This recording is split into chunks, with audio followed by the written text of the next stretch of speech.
Pretty exciting day today at the rabbit hole. I got the last puzzle piece into the hollow point test tube testing series, and that was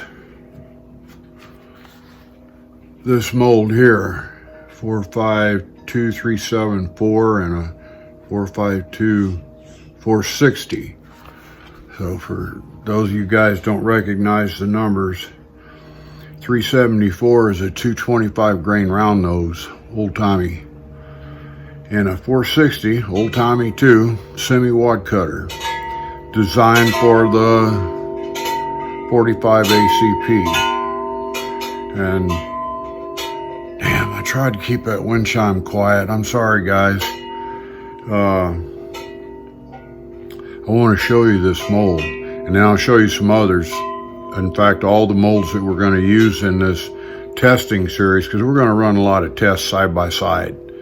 Some things that I want to do because of my own curiosity, but the important stuff of seeing if we can find some redneck lead blends, like I said earlier in another video, that are composed of lead sheathing or stick-on wheel weights or fish weight lead, and mix that with wheel weights or mix it with range scrap, and see if we can't just have a poor boy solution to having successful hollow points.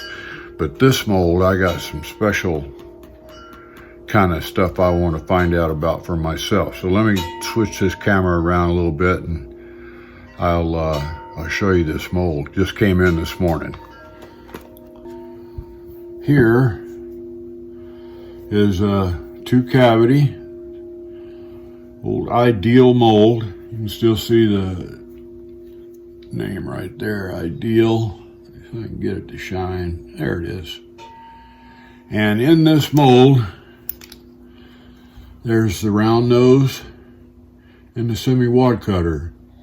Now, Eric Olin over at Hollow Point Mold Service machined this thing out so that it now takes sets of pins like this.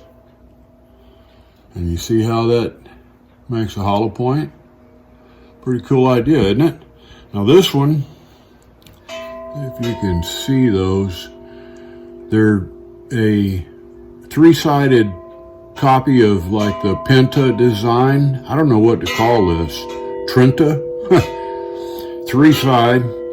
But this is the one I'm going to start out with doing for my own discovery, and I want to see if I can develop a real high-speed hollow point that'll give us a lot better penetration and yet still open up to a reasonable size mushroom.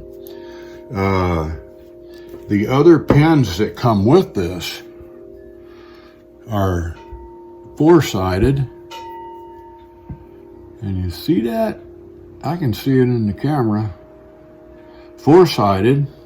So that's a different one. And then here's the old standard 5-sided Penta.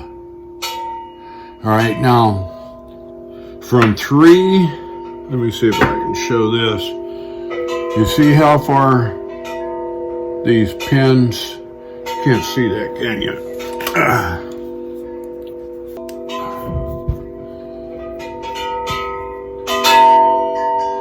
See how far those pins stick up in the cavity?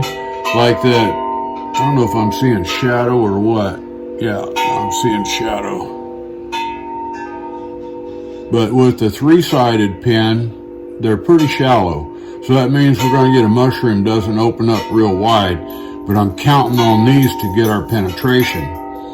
But as you change the pins out, now with the 4-sided pins, you can see that these stick a little deeper into the cavity. If I can get that held just right.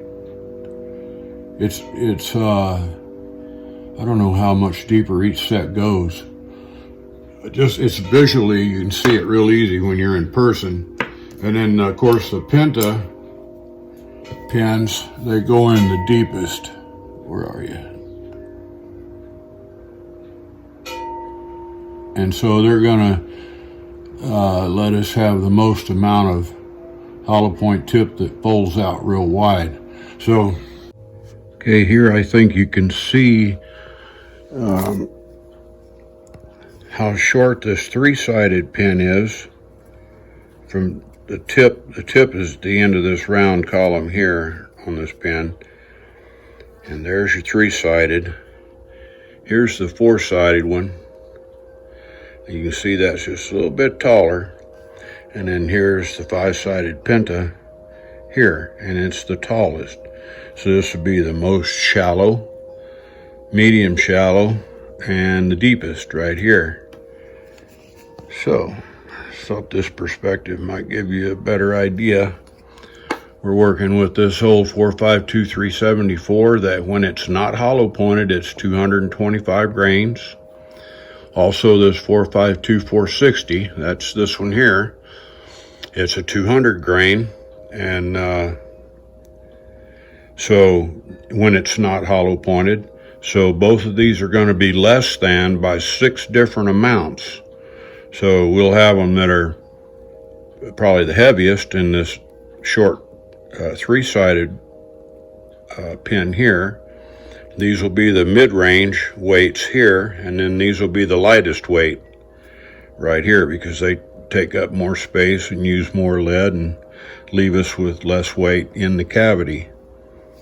So I just thought that perspective might change things a little bit because I couldn't show it very well the other way. I'm not starting out with anything but the three-sided, and that's just for my own curiosity. I'll explain to you guys what's going on as I go. But I am going to be casting with some standard type hollow points, so I'll show you those in just a minute.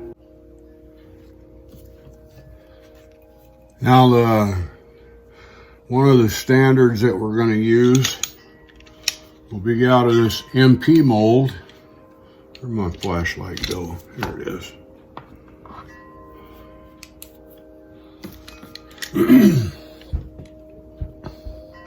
You remember this one has on this end a couple cut points. Now those are wide mouth hollow points, you know, wide opening, easy to open when you're shooting them.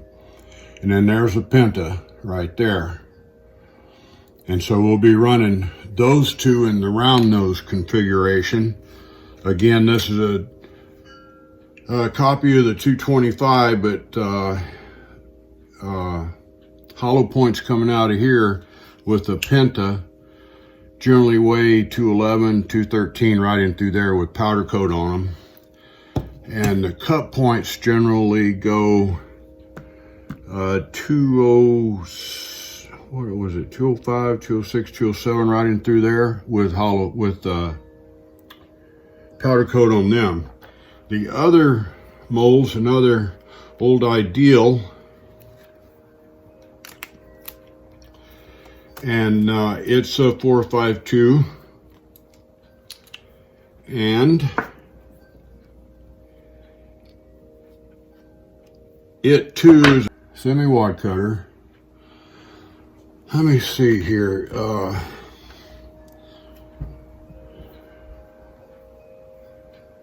452, 423. All right, so that one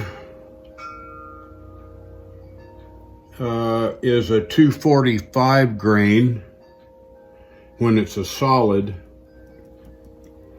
And I forget what I was weighing these out at.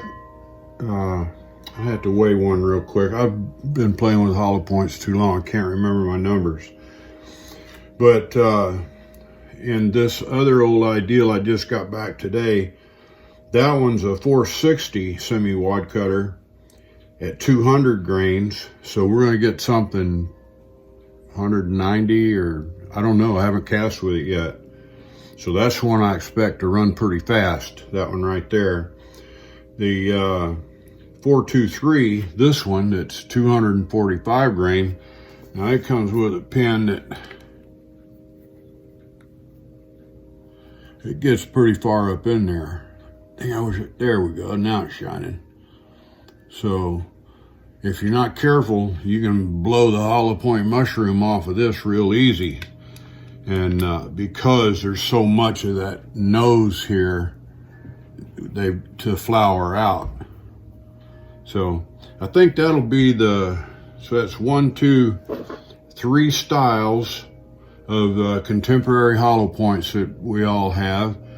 And then 2 more styles, but with each of these over here, we've got 3 sets of pins.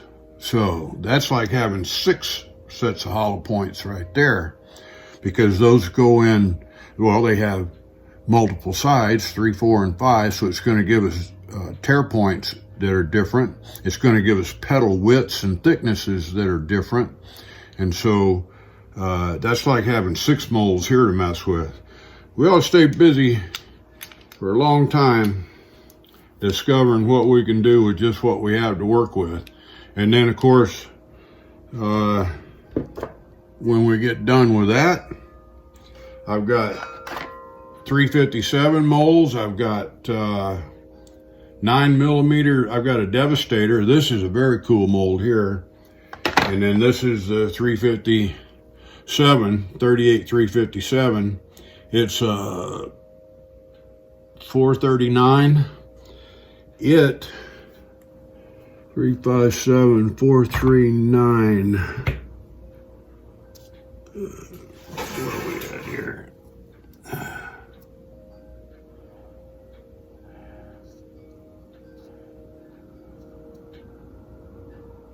It's not listed.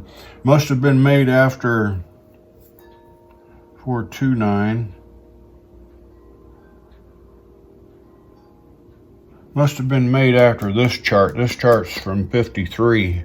It's out of an old Lyman book. So that's initially what I think we're going to end up doing, getting started. I got to decide on some metals and a few steps to follow. And then we'll put these old babies up to some good use. I really get a kick out of playing with hollow points. And this is going to be a real treat for me. All right, so that's what I wanted to tell you. We now have all the parts and pieces to this little puzzle, and we're going to start running it. I've got to work up some lead blends and make up some limited amounts of lead, so I don't end up with all kinds of extra lead of oddball mixtures. And we're probably going to run these out of the little 10-pound pot. So, all right, I'll get back at you when I got a little bit more to show you, or something new. Thanks for watching, fellas.